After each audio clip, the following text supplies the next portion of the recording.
This is Sway. Sway. Sway. Sway. In the morning. In the morning. In the morning. Shake it, body. Wake your punk ass up. That crust out your eyes. Shark! Shark! Shark! Just thought I'd set the mood for what's about to take place here, ladies and gentlemen. Paul de Gelder is here from Australia, right? Are you from Australia? Yeah, Sydney. Sydney, Australia, mate. Did I say that right? Yeah, it wasn't too bad. Okay, that was pretty good. All right, man. Paul, man, is here, man. This is an amazing guy, man. Because I often wonder, he's here on behalf of the Discovery Channel. Shark Week is happening. Great White Shark Matrix will be premiering Saturday, August 16th at 9 p.m. Heather, you know I'm a big Discovery Channel. You love it. I love this stuff. Yeah, I'm plastered to the television, especially during Shark Week, which is like the highest rated series ever, you know, for the Discovery Channel. And it just fascinates me how many white people go out into the deep blue oceans and for some reason Paul, don't listen. they feel like they could coexist with sharks in the water. I just never get it, especially great whites. Yeah, it doesn't turn out too good sometimes, does it? I mean, really, Paul, what is, you know, other than for the sake of science, you know, or is that it? I mean, you know, just to find out, you know, what makes these animals tick, how that could benefit, I don't know, mankind, or I'm not sure. But what is the motivation for people who constantly put themselves in danger around great white sharks? Well, for me, it was work. Yeah. I was a diver in the Australian Navy, so I had to go in the water, even though I was terrified of sharks. I had to put that to the back of my mind and get on with the mission and get on with the job. So I didn't have a choice, except I could have left the Navy, which I didn't think about then. But God damn it. things would have been very different if I'd done that. Yeah. But in Australia, we're a coastal people. You know, it's too hot in the middle of Australia. It's too dry. So we all live around the ocean. And some people just aren't as smart as others. And we people who are not that smart, we go into the ocean, and the smart people don't. They just stay out. That's where it's safe. Why the Navy? Why did you enlist in the Navy? Well, I started in the Army. I was a paratrooper first for 5 years. I used to jump out of planes with a big machine gun, and I just needed a change, so I figured instead of jumping out of planes, I'd go into the ocean. So it was a bit of a change, a bit more excitement. You get to defuse bombs and blow stuff up and travel the world diving with your buddies and drinking beer. What's not to like? It's like a big boys He's club. a thrill seeker. He's a thrill seeker, right? Yeah. Now, you lost 2 limbs Yeah. at the mouth of a great white shark. No, right? it was a bull shark. It was a bull shark. Yeah, bull shark. Yeah, more aggressive apparently. More aggressive than great whites, right? Exactly. Yeah, I've heard that a bull shark has more testosterone than an adult bull elephant. Wow. Did you see it come? Like, what were you doing and did you see it? You never saw it It coming. came out of nowhere. The water in Sydney Harbour where I got attacked is pretty murky, so no one saw it. And we were doing a counter-terrorism exercise, which obviously sounds pretty badass, but it was pretty boring as far as our jobs were going. I was acting as an attack swimmer, and this equipment was trying to detect me. So all I was doing was swimming on the surface on my back in a pair of fins. And I'd only been in the water for 5 minutes, and I was looking in the other direction, trying to make sure I was going the right way. And I just got this massive punch in my leg, like someone had corked my thigh. It didn't hurt or anything. And I turned around and looked down and just came face to face with this 3-meter bull shark. Like my worst nightmare, literally attached to my body. So I didn't know what to do. I was staring at it thinking, and then my survival instincts kicked in, and I thought, okay, I've seen Shark Week. Yeah.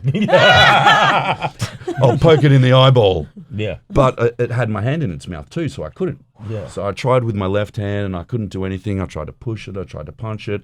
And it just took me underwater and started shaking me like a rag doll. You know, I couldn't do anything. What do? You can't grab onto anything. You can't hold onto the shark. It's too slippery. So I was just totally at its mercy. And we popped to the surface quickly, and I saw my safety boat, and I saw the shark's tail way out past my leg, and that's when I realized how big it was. Yeah. And then it took me straight back down and just kept ripping me apart. And it ended up ripping out my hamstring out of my leg. It ripped off my hand, and I popped to the surface. Once it had ripped those out and it let me go, and I started swimming for my safety boat, and I took my arm out of the water to take a stroke, and my hand was gone. And my wetsuit ended at the end of my arm. So I thought, okay, I've got to keep that out of the water. I don't want the blood going in so the shark comes back. Yeah. My medical training kicked in, and I thought, I got to keep that wound above my heart. So I started swimming with my arm out of the water, trying to get to the safety boat, and I was swimming through a pool of my own blood. And my buddies came in to pick me up, and they said they could actually taste the blood in the air. It was that thick. And they grabbed me, they got to me before the shark and pulled me into the boat and started doing first aid. And they said the boat was filling up with blood, and I was, dying. So they jumped on the engine and took us to the wharf where the paramedics would turn up, and one of the guys was wrapping a tourniquet around my leg to stem the bleeding, and my other buddy, Tomo, was just trying to keep me focused and trying to keep me alive. Yeah. So they got me up to the wharf and waited the paramedics. One of my buddies had to stick his hand inside my leg and pinch closed an artery that was squirting blood. Ay, If he didn't do that, I'd be dead. Paul Gelder is here, man. It just, wow, what a great picture you painted. I'm sorry that I'm so intrigued by this because you're here today. That's a blessing, number one. Yeah. How soon did you get back in the water and swam around sharks again? Answer that question. 3 months. 3 months. Damn, that's what I'm saying. That would have took us. It would have took me 3 lifetimes. That's a white trait. You know that, right? All right, 3 months was a very long time for me to be out of the water, so I was drying out. I needed to go back for a swim, and I didn't have a leg or anything, so I put my surfboard under my arm and I hopped down through the sand, and I hopped down through the knee-deep water, and I was really self-conscious because everyone was staring at me, and I got to the water and I put my board down and I whispered to it, "Please don't let me paddle around in a circle."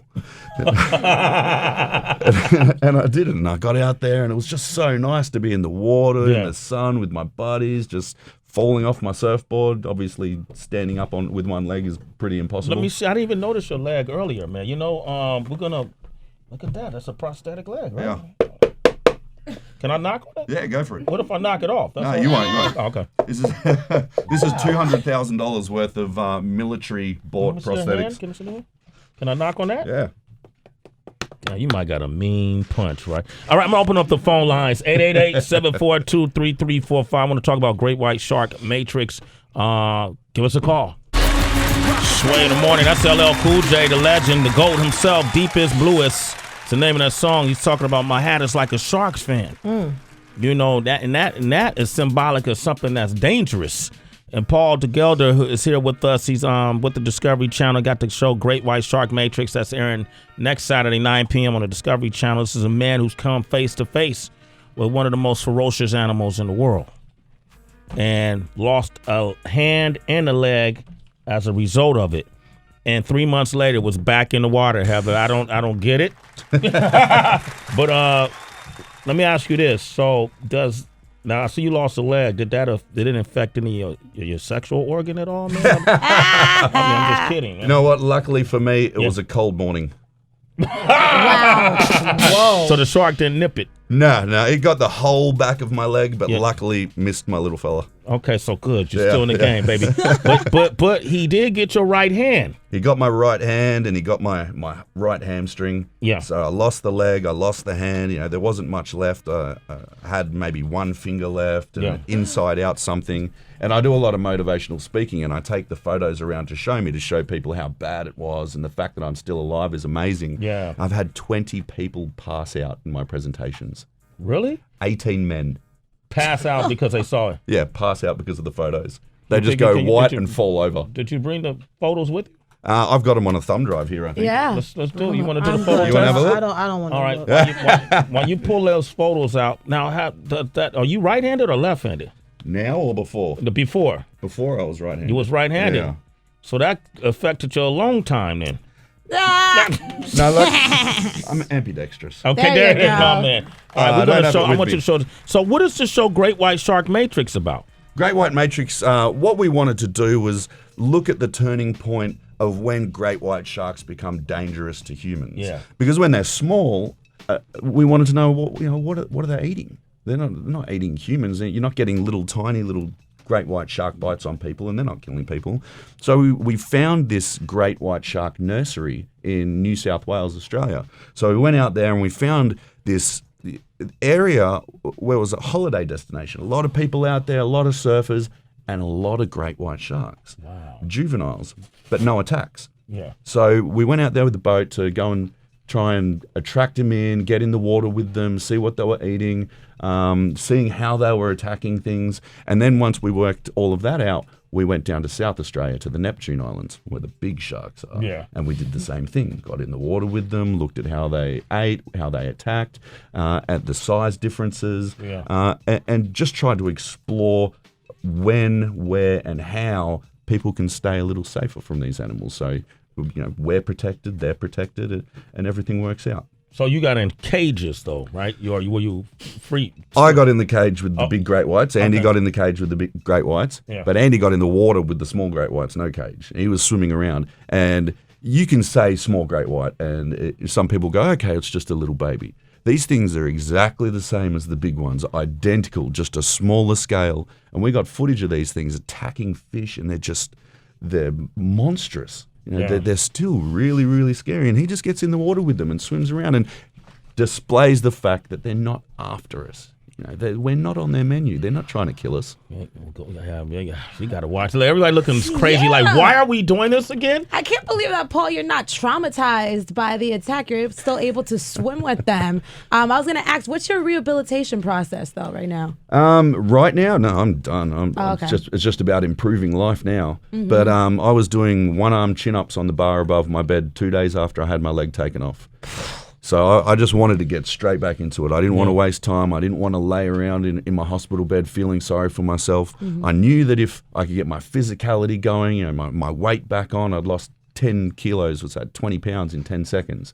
So not a weight loss program I would recommend. But so I needed to get my weight back on. I needed to get strong again. So I started training straight away. The first thing you do as a soldier, the first thing you do as a clearance diver, and every morning is PT. So I thought, why would I break a good routine? So I started training straight away. Mm-hmm. And obviously having one hand and one leg can throw out your bench press and squats. Yeah. So I had to work out new ways to train. And the military taught me improvise, adapt, overcome. So that became my mantra for life, improvising new ways to train and exploring new ways to use my body and build my strength up. And through doing that, my mind followed. My motivation and my happiness and my positivity followed because I could see my body progressing. Right. So that's how I did everything. Paul de Gelder is here, man. Make sure you tune in to Great White Shark Matrix next Saturday, 9 p.m. on the Discovery Channel. T. Burns on the line from Florida. T, what's your question? Real quick, T, how you doing, man? I'm doing pretty good, man. My question is, there's a myth down in Florida that if you punch a shark in the nose, that he won't bother you. Like, how true is that? I think that's a myth everywhere. It's a story everywhere. If you punch a great white shark in the nose, it won't bother you. I can tell you, it didn't work for me. I punched it in the nose. I think all I did was piss it off.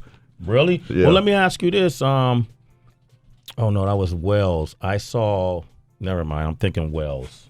I saw killer whales attacking gigantic sperm whales, and if you turn them over on their back. Yeah, they go into a catatonic state. Yes. They haven't done it with great whites yet. They haven't done that with great whites? No, so. they've done it with smaller sharks, I think with tigers and reef sharks, but not with great whites yet. That would be really cool to see. You're right? That's me watching the Discovery Channel. You guys thought I was joking here, right? We got Wayne from Oregon. What's your question, Wayne? Good morning. How you doing? Wayne, good morning. Hey, good morning, everybody. Hey, my question for you, sir. I saw in the movie Big Blue Sea that the sharks have a chemical in their brain that can help humans with Parkinson's and cancer and Alzheimer's and stuff. Is that kind of true, or was that just a movie? I haven't heard anything about that. There's a lot of myths and surrounding animal parts, and I kind of don't buy into any of that. It takes us back to the old tiger penis soup days and all that stuff. Shark fin soup and the cartilage cures cancer. I don't buy into any of that. There's no scientific basis supporting any of this stuff. So, leave the animals alone. Yeah, but the tiger penis soup days. Yeah. You want to elaborate on that for a second? Yeah, you never heard of tiger penis soup? Nah, well, what bro. if you drink tiger penis soup? What happens? It gives you manhood, a big stiff one. Tiger bone. Yeah, it's supposed to support male. That's different, Heather. Tiger bone is like the bone marrow from a tiger. I thought it was all this. What's the that result? ain't tiger dick. Yeah, That's I thought different. it was a double entendre. All right. I thought tiger bone meant tiger penis. No. That's tiger boner. Yeah. Jay, real quick, what's your question, Jay? Jay, are you Morning, there? y'all. Yeah. Yes, sir. I'm there. Swag. Good morning. How you doing? Good morning. morning. I got a question for Paul. Are you familiar with the shark bite capital of the world, New Smyrna Beach, Florida? I am not. No, is that the shark bite capital of the world? Yeah, for a few years it's been on the list for the shark bite capital of the world, and I just was wondering, why are the sharks so attracted to that? Well, one of the reasons I think the sharks are coming in a lot more is because we're fishing the ocean out of fish. So we're depleting their food stocks. They're coming in closer to shore to look for alternate sources of food and interacting with humans. The humans are swimming around through the inlets where the water comes out of the rivers, stirs up the ground, allowing a lot of the seabed food to come out for the smaller fish. The big fish feed on the smaller fish, and then the sharks eat them. Paul, and then people go swimming in it. Paul, I don't know if you noticed, but so I can blame Sway. Every time I get this warning down at the Jersey Shore, like the shark, it's your fault, Sway. You What do you go mean? fishing. You Yeah, fish. He said, I fish. I used to catch sand sharks and little leopard sharks on the West Coast, and we used to like the baby ones. We'd let them bite our hand just to see what the bite felt like, and the hardest thing to do is to get them off your hand once they bit it. But yeah, I used to catch sharks a lot. But I go fishing. 2 weeks ago, I went fishing. But what I'm fishing for, sharks aren't eating. I'm fishing for fluke like flounder and. Do they eat striped bass? they eat everything, don't I they? think so. Damn, man, damn Sway, shark- it's just stay out of the water. They're coming closer Damn because there's sharks. nothing to eat. Trust me, I don't go in the water. I'm not Paul. Hey, Paul, man, great to meet you, bro. Absolutely. I'll be watching next Saturday. Good stuff. Thanks for having me. Absolutely. Next Saturday on the Discovery Channel. Make sure you watch the Shark Matrix, the Great White Shark Matrix, 9 p.m. Saturday, August 16th. Paul will be there, man. Good to meet you, man. Inspiration. Yeah, I like you shake my hand with the prosthetic one, too, right? It moved. Let me see. Oh, yeah, man, that's strong, too, man. All right. grip. You ever get into fights? Have you had a fight since? Not yet. I don't think anyone's brave enough. Really? Yeah. Yeah, I know I'm not. If you survive shark bites, I'm good. That moment is yours, all right? Thanks for coming by, bro. No Cheers, mate. doubt. Absolutely. It's Sway in the morning, only on Shade 45.